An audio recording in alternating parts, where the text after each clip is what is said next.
Жігіттер қазір көптеген қателіктер жасап жатырмыз. Менен консультация алуға келеді жігіттер. Әйелім бала шағамды алып кетіп қалды, қалай татуласам, не істеймін? Менде бәрі жақсы, әйелім жаман, әйелім дұрыс емес деп.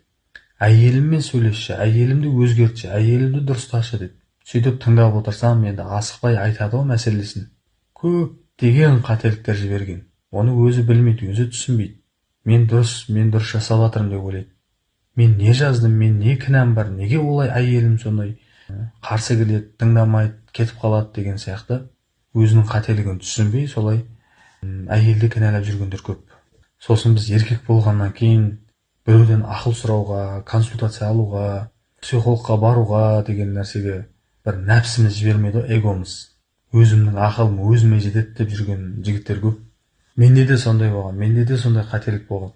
Бірақ сол қателіктерімді түсініп, дұрыстағанда, өзгергенде бәрі реттелді, бәрі жақсы болды. Сол сияқты басқа адамдар да қателеспесін. Басқа адамдар да мен сияқты қиналмасын, бақытты болсын деп барынша әрекет жасап жатырмын. Сосын жігіттер, олай намыстанбай, қиналмай, кеңес салып, мәселеңіздің дұрыс шешімдерін біліңіз. Ол достарыңа, бауырларыңа, жақындарыңа айтсаң, сенің қателігіңді айта алмайды көпшілігі.